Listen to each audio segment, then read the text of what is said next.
Kamusta naman mga kabyanan? Sa liwat nagabalik kita sa ning tinion sa pagpadayon sa ning aton naman nga bag-ong broadcast diri sa social media sa kadugayon nga nadula kita no sa kahanginan o kon sa social media bangod sa madamo man nga mga rasones labi na gid sa mga kasakuon kagisa sa katigulangon man kay makahapoy man ang sagad wakal sa sulod sang 50 years pero nagapasalamat gid ako sa Ginoo sang iya katutom no sa madamo nga mga challenges, mga pagtilaw nga ginasugata naton sining uli mga inadlaw masiling ko gani personal no nga sa aton bala Christian race kay ti kada isa sa aton nagadalagan gi makita sang aton nga dalaganon mo amo na ginhambal ni Apostol Pablo sa sang writer sa Book of Hebrews chapter 12 nga magtulok kita sa aton Ginoo kay siya ang author and finisher. Siya ang nag-una sinitanan kag siya man ang katapusan sang sining aton nga race. Kag sa iya kita mapadulong sa pila ka adlaw kung kuhaon niya kita o kung maabtan nato ang natawag nga pagsubmit o kon rapture dalayaon ng Ginoo. So ining race nga ining dalaganon dapat ang aton mata nagatulog gid sa Ginoo kay sa pagkadamo gid sang mga upang sa dalanon. Madamo sa mga makabig naton mga obstacles nga imo nga lumpaton ko na kabalo ka mo sa mga race, of course, tanan kita daw aware sina hindi lang nga nagadlagan kita sang 100-meter dash kag hindi lamang ang Christian race ya para sa ako niya isa ka marathon race kay tilawig-lawig mo kasubong bisakon personal ang experience 50 years nga pag-alagad sa Ginoo lawig-lawig naman kay ti daw halos siguro hindi na taguro malambot sa mga 60 o 70 katuig nga pagpangalagad kay ti nagaluya naman ta nagatigulang na ta. So ang ako na experience nga sa katapusan nga lap o kung nakatapusan bala nga dalaganon daw mo nang mabudlay kay ti siyempre kapoy na sa dalagan kagang imo nga mga tuhod nagasalakit naman, physically nagatigulang naman kita, kadamo pagid sa mga challenges ang ginahimo ni Satanas ang aton kaaway nga para nga i-disrupt o kung upangan ng aton nga pagdalagan ang subok is kay di gamiton pa niya hindi gani ang mga unbeliever kundi ang mga tumuluo pa kag iban sa ila mga disipulo mo pa sa una nga muna ang nagaupang sa mga dalaganon nga aton ginadalagan masubo pero amo na ganing ang matata hindi sa tawo ang matata sa Ginoo gid so amo na nga nagabalik kita diri sa aton study of the word kag aton pagatun-an karon niya ang Book of Ephesians katawom sini nga libro kun habin nga nagsugod kita sa Galatians pero unahon ta ng Ephesians kay nami ni siya nga libro kay para mahangpan ta ang madamo nga mga issues karon labi na gid bahin sa mga debatihan bala karon nga mga pinili kung sino lang ang predestinar sang Ginoo ang iya decree tanan dira kag nagagamo ini sa mga simbahanan kay ti karon madamo sa mga churches naton labi na sa mga kabukiran kay ibang nga duog nga amo ni madamo sa nagagamo nga mga hindi amo nga pagtudlo kay mayo tan sina nga kon amo na imo nga pagtudlo mangita ka lang isang iba nga grupo hindi nga dira nga masulod kisa isa ka fundamental nga simbahan kag imo na labugayon di sa bagay kita tanan diri nga mga nag-alagad sa Ginoo lain-lain nga mga reliyon denominasyon nag-coexist man lang ta ti kun imo yang nga obra nga debatihon mo na yang iban nga mga reliyon kag spend nimo imo time niya sa pakig-away pagdebate and even though matuod yun hambalang kita sa Ginoo to contend for the faith pero ang assignment ta gid nga iwalay mo yung balita tikis daw hindi nangin klaro ang sugo sang Ginoo sa aton kay bangod na intrahan sang hindi amo nga mga pagpanudlo. So ang akong dia role hindi man ta siling nga kita gadyang ang authority sa pagtudlo sini kay tanan kita nagatudlo man sa pulong sa Ginoo. Pero ako nang ma-suggest nga kung ubdan nyo ako sa sining pagtuon kag usisaon na to ng pulong sang Ginoo applying atong introduce naton sa pagsugod naton atong exegesis kag eisegesis kati mo lang ng duha ka interpretation yung isa naga-confuse ang tao kay ti ko nang isa ka manunudlo i-interpretar ang Bible sa iya kaalam kag maghimo siya sang doktrina kag suportahon sang pulong sang Ginoo kag masilin siya basaha ti nga bersikulo kis ako nimo nga tun-an daw out of context kasubong bini ang mga parte sa mga chosen, mga predestination, ini tigis ma-interpret ba lang out of context. Amo na nga balikon tigid sa maid-id ang ginatudlo ni Apostol Pablo kung ano gid ang ginatudlo niya diri. So let's begin with the book of Ephesians chapter 1 and chapter 1 verse 1 and 2 lang nakita no sa atong introduction.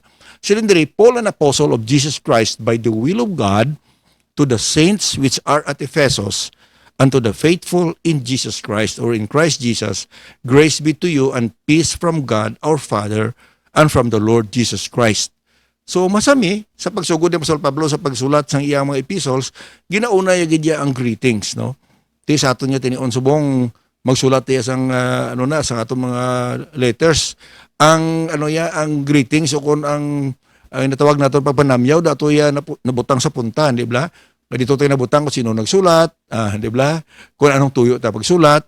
Pero sa time ni Apostol Paul una gid nga gina-introduce nila ang ila kaugalingon kag anong tuyo nila kung nga nagsulat sila. So diri naton ma-apply ang natawag exegesis kung ano ang katuyuan ni Apostol Pablo kag anong konteksto nga naga-surround sining mga bersikulo diri nga na misinterpret sang iban kag sagad sang dinibati nga why man sa nagdaog silang gari sang isa no kung magbasa ka nula sa social media ti ako personally ko sagad entrada kay tamarang ko sagad sing entertainer sinang mga ginamong sa diin hindi man padaog ang isa no way si madaog ti isa ang napirdi dira ang mga kalag na kadula kay ti siyempre na confuse ang mga tao kag naginamo mga kasimbahanan.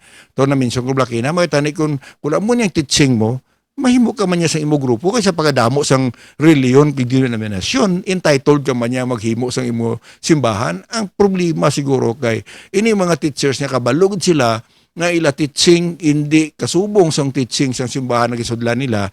Kaya mo nang magamo. No? Huwag mo nakaso kung ako personally. Huwag mo nakaso kung sige wali sa radio, sa social media, kag ipresentar mo yung imo yung doktrina, sino man mapugong sa imo, kay tuod man. No? Kada isa sa aton, wala man tayo right nga punggan tang isa nga magsulod sa social media, ka masiling, hindi ka na magwali kaya mo ginawali, amo ni, debatihay ka mo, So, just like sa akong ginahimo, kung ano yung akong ginahatudlo diri, no? Imo na yakon patihan mo ko, pag kumag-upod yun sa akon, o kung hindi. Ang problema kay nag-obdanay ang hindi magintindihanay, no? I don't know if you know what I mean, labi na gining issue sa mga reform doctrine nga isamo mo siya sa mga fundamentalist. Kundi ginamo, ang matabo dira ma-divide ang simbahan. Siguro namin nga suggestion sugod lang daw mo obra kag wali ka landa, wali ka sa social media, sa radio, himo ka mission kadto ka sa plaza. Pero hindi kayo mag-interact, kabigo naman ang imo biyang kaugalingon nga pakasubong sa aton particularly, baptisman ko. Pero nga ang imo nga teaching daw hindi na mo daw mistiso. Kaya may ginadala kaya nga doctrine sang mga reformist o kung makabig nato nga doctrine bisang mga 15th century, no? Inang problema ni Calvin, kay ni Arminius, kag kung sino dira So, amo nang gagamo dira. But I believe nga ini siya nga issue daw hindi siguro matapos hasta nga mag-abot ang rapture, no? O kung mag-abot ang Ginoo. Kay bisan pa gani ang doktrina sa mga rapture, damo pa gani na sa makabig naton nga pag ginamo dira kay may mga pre-trib, mid-trib, post-trib. May ara pa gani nga tribli gid no? Kay tribli gid ang iya doktrina mo. Way ka pati sa millennium, mga millennialist, mga millennialist tanan landra, no? Siguro ang puwenta nga mangita ka tuupod, no? Kag hindi mo pagtublagon o kundi mo paglabugayon ang isa ka simbahan nga amo nang ilayang teaching. That's why nga isa ang concentration sa mga preachers nagkadto dira nauyang ang aton tinion sang sagad debate kag pinuyasay o kon eskrima dira sa kahanginan. Nabayaan na naton ang aton niya buluhaton nga ginsugo gid sang Ginoo. Kag gani sa isa ko kabiyan niko, ginsugo ilang ta nga mabakal sang asin. Awan pagbalik mo tuya sa tindahan, damo ko sang ginbakal nga wala maging pabakal sa imo. Nagkosi na sang confusion.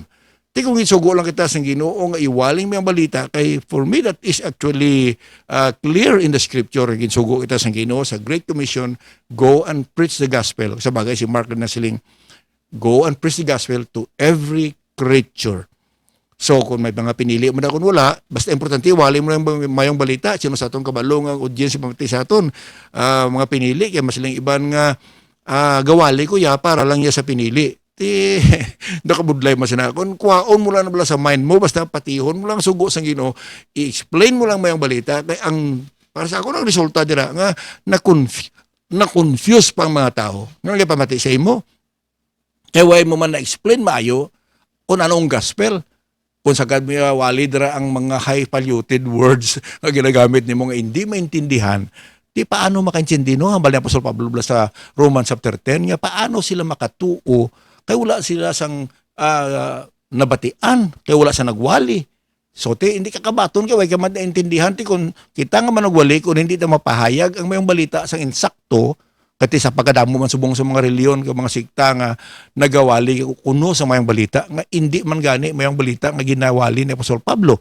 Kay bisan sa Apostol Pablo during those times no sa Galatians nga may ara iya nga nagawali sang lain nga gospel, another gospel which is not another, di ba mo nang ginambali sa mga taga-Galasya nga wali kuno sa mayang balita pero hindi gali mayang balita kasubong mga tawong sila nga gawali kay may sa mayang balita ti anong mayang balita nyo nga tumanon nyo ang Ten Commandments o kung mga sakramento o kung mga legalistic nga mga practice hindi na mayang balita kahit kabalo naman kita sang klaro ang natudlo ng Apostol Pablo sa 1 Corinthians chapter 15 nga ang good news is about the Lord Jesus Christ nga nagkaridiri na matay sa aton mga sala ginlubong nga pangnabanhaw ang magkakariliwan amo ang good news ang mayang balita nga may manluluwas kita. So, manakis ang problema dira kung hindi ta nahangpan gid ang katuyuan. Now, let's go back to this verse nga sila ni Paul. Isa siya ka apostoles o kung gintawag sang Ginoo, no? Bangod sa kabubuton sang Dios. So it is the will of God nga si Apostol Pablo himuon gid ya nga nga manugwali. Kagti wala aton nga tun-an ang yakabuhi, no? Basahon mo na sa Acts chapter 8, chapter 9 ang calling ni Apostol Pablo.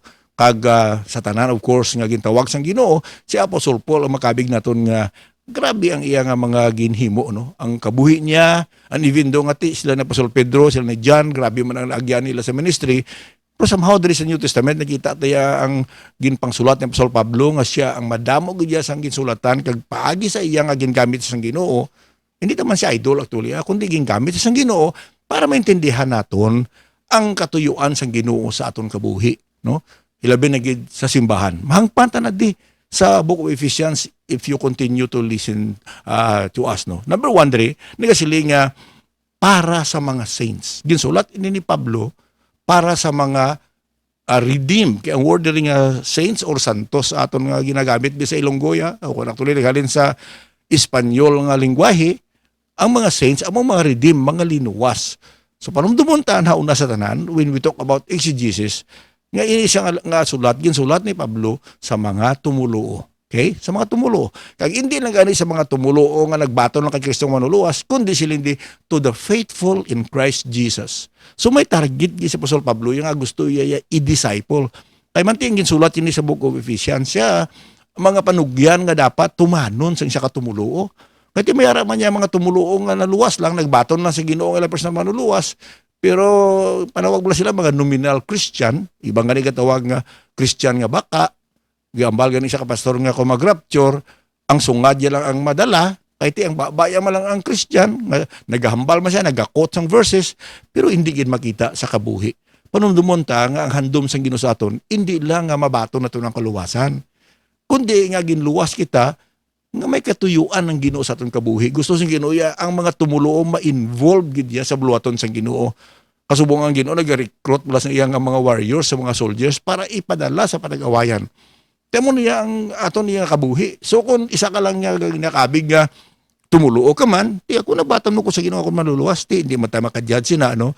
Pero ti kung hindi makita tod sa imo kabuhi ang bunga no sang pagkatumulo amo na nga kung basahon nimo sa maid-id ang mga sulat ni Apostol Pablo sa mga kasimbahanan makita mo gid ang iya pangamuyo ang iya pagpasalamat ang iya handom sa mga tumulo kag ang gusto gud sang Ginoo nga gina-explain ni Apostol Pablo nga magtubo kita kag mangin galamiton sang Ginoo not only nga na save kita nga gin-justify kita sa atong mga kasalanan kundi nga ang tuyo sang Ginoo nga magtubo kita kag ipahain naton o i-separate naton atong kabuhi. We call it in the religious term nga sanctification, i-sanctify o kung i-separate for the master's use no atong kabuhi. Kaya mo nang rason kung naging luwas kita sa Ginoo. Katingin sulatan ni Apostol Pablo diri sa Ephesians chapter 2 verse 10 mo, we are his workmanship created in Christ Jesus unto good works no. Kung magkatugid sa chapter 2 atong ginatagaan sang natawag naton pagtamod o kung madalom nga pagtamod nga ang Dios may tuyo sa mga tumuluo. So hindi lang diri sa mga linuwas kundi ang target ni Apostol Pablo diri sa mga matutom sa kay Kristo Jesus. So nagkinahanglan ina mga kauturan kung ikaw sa katumulo, I hope nga kabigon nimo nga importante kaya sa Ginoo kag sa iya buluhaton ginluwas siya ka para iya mangin alagad, no? To become his soldier, di ba ginambal ni Apostol Pablo na kay Timothy, to become his farmer, his athlete, his soldier, sang iyang student kag matugyanan, no? Sang natawag naton nga abilidad o kung gitagaan sino sa mga gifts and talents para gamiton sa buluhaton sang Dios. So it is very clear, no? Nga ini siya nga sulat ang Book of Ephesians para hindi ta ma-misunderstood ang dason ng mga bersikulo gisulat ini sa tumulo. That is why I would say, maybe you will agree or not, nga ang mga termino nga mga chosen, no, mga pinili, predestination, adopted, redeemed, na-apply niya sa mga nagbaton sa Ginoo, sa mga linuwas. Wala yan naghambal si Pablo nga kinanglan, pilion ka sang Ginoo, agud maluwas. Daw ka strange niya sa mga writing si Pablo, karon ma-accuse na pa si Pablo nga author sang Reformed Doctrine, nga ang Ginoo luwason niya ka, no? Kay gipili ka nga ikaw lang luwason. Pero actually ang parte sa mga chosen niya maintindihan ta di nga para niya sa mga tumuluo, no? Nga kung ikaw matutuod nga tumuluo, ikaw ang pinili. Now, if you disagree with me with that, titunan mo sa maidid ang Book of Ephesians. Verse 3, silindrino, Blessed be the God and the Father of our Lord Jesus Christ, who hath blessed us with all spiritual blessings in heavenly places in Christ. So bangod si Pablo nagasulat sa tumulo, no? Waon tanay sa mind tay ang mga di tumulo. Kay ini nga sulat, ginsulat niya sa simbahan mo, kundi na-refer diya sa mga saints kag sa mga faithful ni Christ Jesus. Na mo nang putamalon nga pag-interpretar sang natawag nato na approach sang exegesis nga panumdumon ta kon kay sino ini ginsulat, no? Kay karon kon ini sa nga sulat ka bisan sino lang, di masiling nga applicable inang mga dason ng mga bersikulo ginambal ni Apostol Pablo. I believe hindi naman masulbar ining isyu sang ginatawag naton mga pinili kag ang mga ginpredestinar ay hasta lang kung mag-rapture, sige pa ning debatihay kung sa kata pag-entertain, no? Pero kung panumdumo nato ng sulat ni Pablo, ay siya nagsulat sa mga unbeliever sa sinibla nga letter. Ini nga sulat niya sa mga saints to the faithful in Christ Jesus. Klaro ina.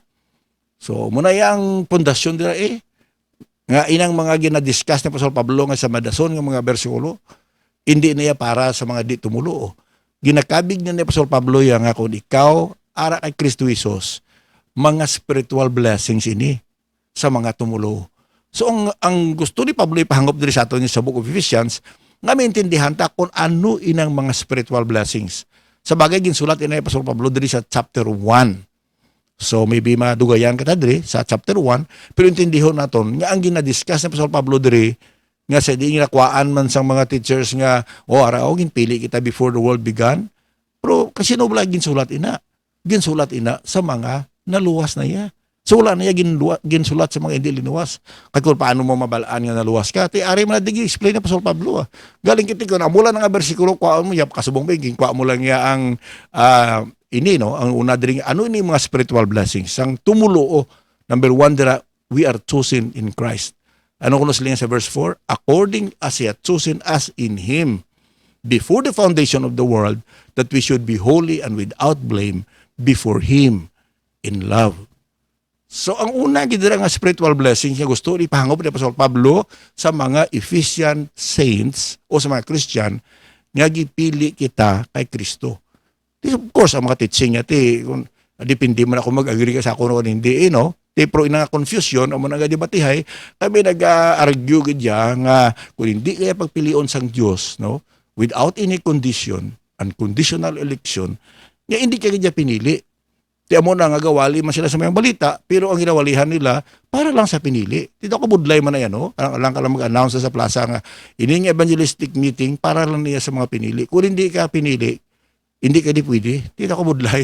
Tiyan mo na nga, iba na katudlo naman, lain ni sila mo. Ibang katudlo nga, tuod nyo may balo kung sino nang pinili. Pero tas may gawali kaya, pero nga mo niya gusto sa mga pinili lang. Amo wala ina ang content sa ginsulat ni Pablo. kung mo intindihon, maybe hindi tayo magpareho in pag-intindi. But the way I understand, for many, many years of reading this, and of course, gatuon man tayo, no? Na hindi man tayo alam, damo pagkidya alam sa aton, no? Pero if you look at this verse, according, no, in blessings, according as God has chosen us in Christ. Parang dumonta ining word diri, no, nga in Him. It means, ang pagpili sa Ginoo, may kondisyon nga ara kay Kristo. Kay amo man ang tuyo ni Pablo nga maintindihan ta nga ang plano sang Dios kay Christ. Hindi mo ya masegregate si Kristo sa plano sang Ginoo sa atong kabuhi. Ang pag-alagad and everything in us, actually, basahon na diri, ang adoption, ang redemption is in Christ. Amo na ang makabig naton dira natawag tini keyword, no, sa sining chapter, chosen in Christ. Pero pamangkot, paano tanangin kay Kristo Jesus? Naamo na ang pamangkot.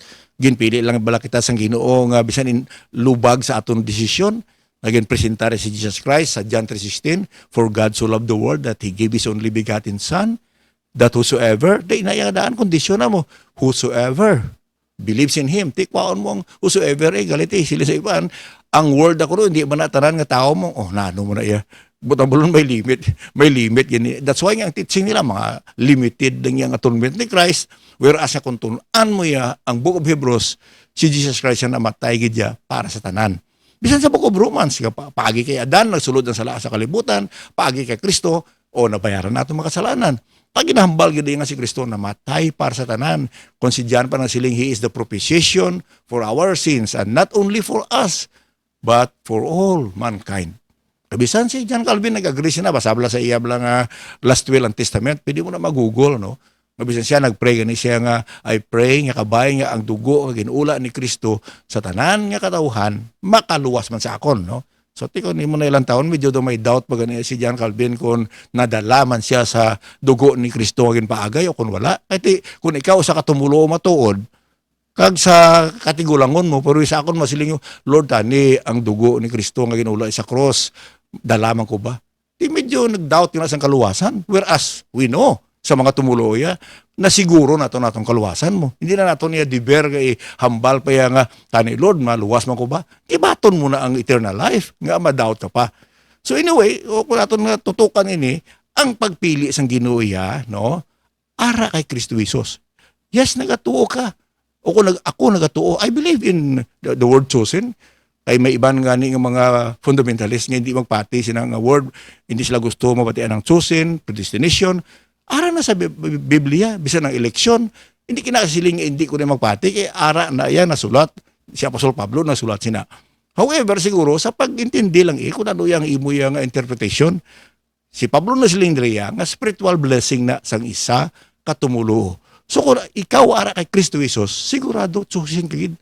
Kaya pamangkuton binimo ko, Pastor Pete, paano kaya kasiguro nga pinili ka? Pinili ko ya bangod nga, ginbatong ko si Kristo. I am in Christ. Paano ko nanging kay Kristo? Alang-alang lang nag-intra ko sa simbahan, nanging kay Kristo ko. Klaro, ang Biblia nga tudlo sa mga balita, nga kung batunon mo si Kristo, manuluwas, bisan pa ang Romans chapter 10, ang kondisyon daya sa Romans chapter 10 verse 9, that if you believe in your heart, and you confess it with your mouth, that Jesus, is the Christ, He rose from the dead, you will be saved.